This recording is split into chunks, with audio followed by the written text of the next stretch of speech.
I've been talking about publicly the frustration I felt ever since I've been in this space, like the nonstop gaslighting by the professional managerial class, the nonstop tone policing.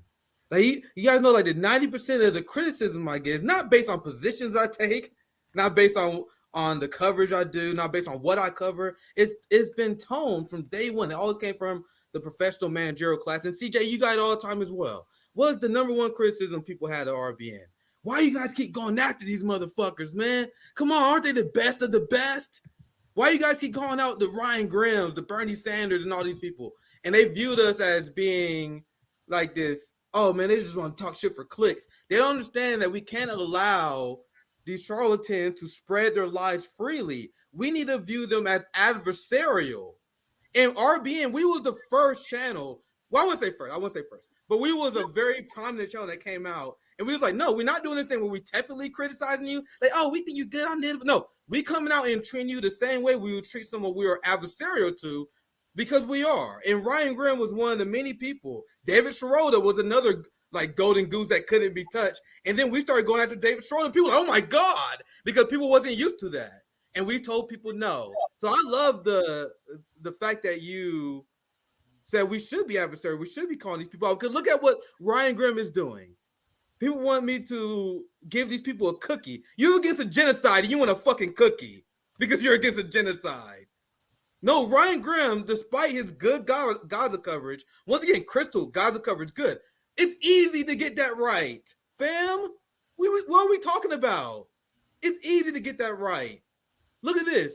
AOC, after refusing, and I'm interjecting this, I apologize, CJ, because this is based on yeah. After right along AOC was called out by the working class because she refused to call what's going on in Gaza a genocide.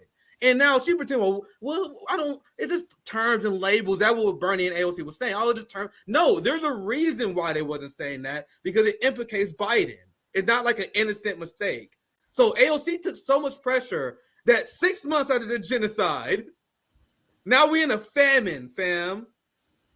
100,000 dead. Now she finally said the word genocide, and look who is here to praise AOC, Kshama. I know that was a long prefix to this, but you guys see what this guy is here for? He says, after a slow start, that's one hell of a way to put it. After a slow start, AOC has become one of the most forceful voices. You guys see how they're here to confuse, to elevate AOC instead of the working class people that was in the street risking police violence.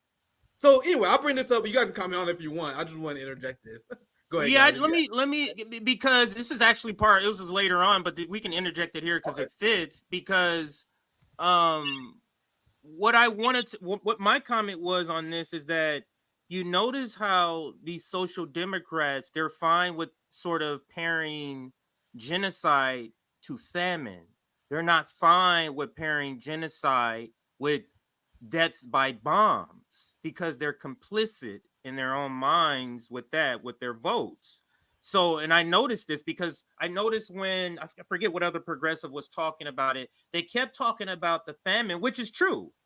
But it's just curious to me that that's where they feel comfortable saying you're starving people and not necessarily the military action that brought, 40,000 plus deaths.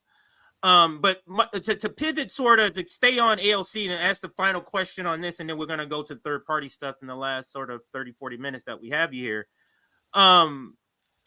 Let me bring this up here, and just to get your general sort of either understanding and analysis of the news of AOC and Sanders unveil Green New Deal for housing, and just to understand, this is a reintroducing, and this is something they do every year, and I call it their off season. That's when they want to bring up all these bills. Like when the season is over, if you're in any sport, it doesn't matter. Like your season is over, and then the person want to go and run the most laps and be like, what does this do? What does this do? You get what I'm saying? So this is what they do, and this is how the sellouts, Kshama, this is how they keep their audience engaged. They have to, at some point, come out with policy and talk about policy that presumably their audience believes, the people that follow them agrees with. So they throw these bait out, but you notice they never or rarely come up with all of this legislation when they're in power.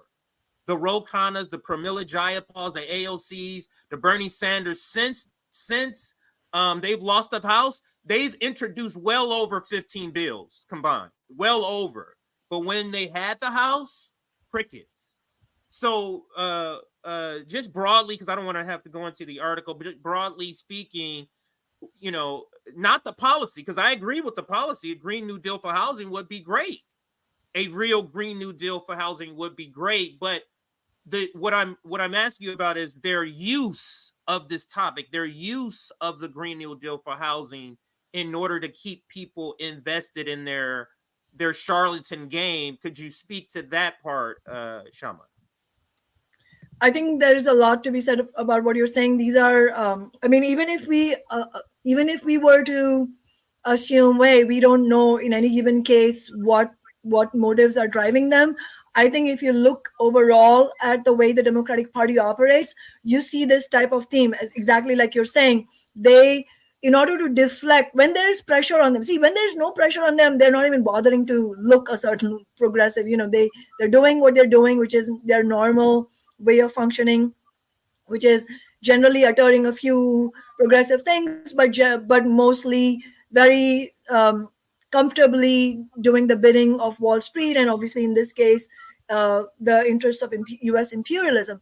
But when they are under pressure, they resort to all kinds of tactics, and one of the tactics is the tactic of deflection, by trying to deflect attention away from the most important issue of the day to then saying, oh, we're going to do Green New Deal. Well, what stopped you from fighting for the Green New Deal type of housing from day one? Why is it that you're talking about it now, and you're talking about it, but what are you actually going to do to fight to win it? Those are also the questions. I mean, it's not like these progressive Democrats or even the squad members. It's not like you can say, well, they're very weak on this issue on war and imperialism. It's unforgivable that they didn't stand up against the war. However, they have been absolute fighters for housing for working people in America. It's not like that. It's not like these issues operate in silos, sort of in isolation from one another in their minds.